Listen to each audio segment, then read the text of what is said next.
Masih bersama saya Ibnu Fadil, pemirsa Anda kembali menyaksikan 3 berita utama Kaltim hari ini.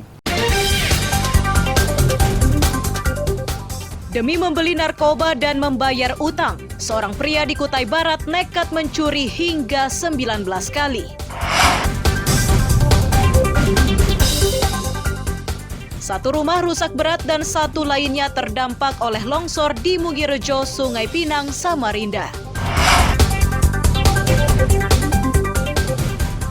Sejumlah kategori konten lokal diberi penghargaan oleh redaksi SCTV Indosiar untuk mendorong semangat wartawan berkreasi.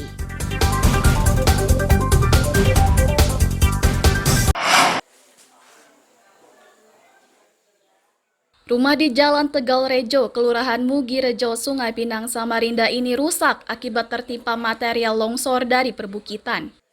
Musibah tersebut terjadi saat diguyur hujan dengan intensitas lebat Senin malam.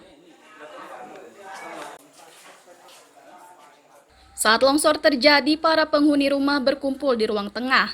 Mereka seketika berhamburan keluar dari dalam rumah saat mendengar benda jatuh menimpa atap dengan disertai gemuruh dari arah dapur dan kamar tidur. Kejadiannya jam 7. Jam 7 malam. Ya. Kondisi cuaca saat itu gimana? Hujan deras. Hujan deras ya? Ya. Nah, pada saat kejadian itu, Ibu sedang ngapain? Lagi duduk di sini di ruang tamu sama anak-anak. Kemudian?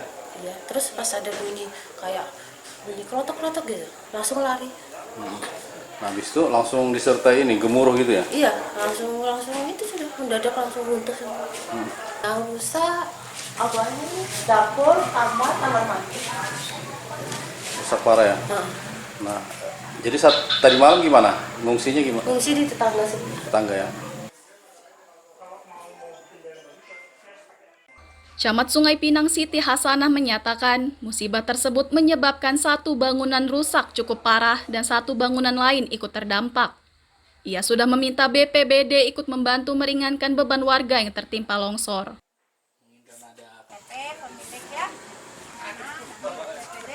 Satu rumah yang parah banget ini rumahnya, juga ada terdampak satu rumah yang di sebelahnya ini ya.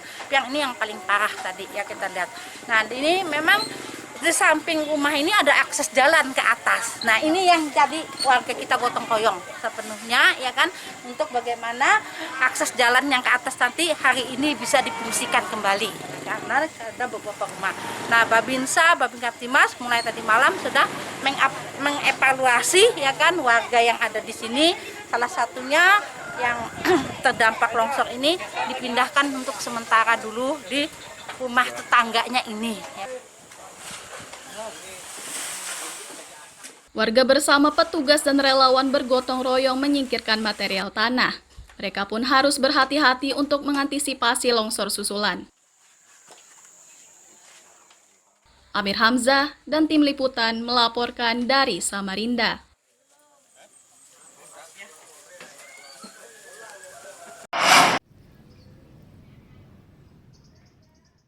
SMA Negeri 4 Samarinda Seberang ini menjadi salah satu bangunan yang terendam banjir di Samarinda dengan ketinggian air hingga 40 cm.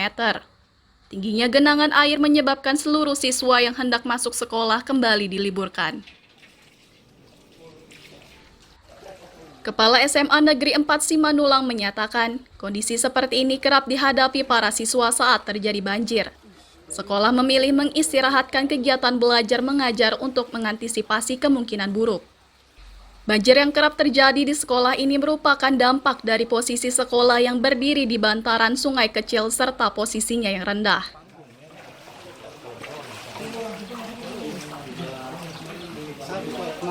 Empat ini mulai banjir pukul 5:30, banjir kiriman. Di sini biasanya kalau terjadi kejadian hujan, maka 5 jam sesudah itu baru banjir SMA 4. Kiriman dari wilayah Rapak Dalam. Artinya kegiatan belajar mengajar ditunda nih Pak ya? Kegiatan belajar mengajar pada saat banjir kita tunda belajar di rumah. Melihat kondisi sekolah juga. Tapi kalau misalkan masih bisa ruangan dipakai, kemudian jalannya masih bisa dilewati, KBM masih kita pikir bisa berjalan dengan baik, kita laksanakan. Tapi kalau misalkan sudah tidak kondusif lagi keadaan alamnya, maka siswa biasanya kita liburkan. Terkadang berapa hari ini baru bisa surut? 2 hari biasanya. Pihak sekolah berharap agar aliran sungai di dekat sekolah diperdalam dan diperlebar agar banjir tidak lagi terjadi dan aktivitas belajar mengajar siswa berjalan lancar. Amir Hamzah dan tim liputan melaporkan dari Samarinda.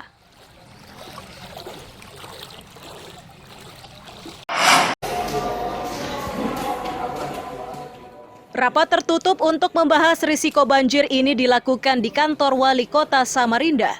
Rapat yang dihadiri seluruh camat sekota dan sejumlah organisasi perangkat daerah itu untuk mengantisipasi ancaman banjir karena curah hujan yang tinggi.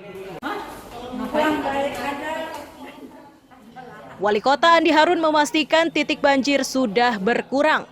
Meski begitu, camat dan dinas terkait diminta tetap bekerja karena beberapa kawasan yang sebelumnya tidak kebanjiran kini terendam. Pemerintah kota juga mengupayakan melalui sejumlah proyek penanganan banjir yang kini masih dalam tahap lelang.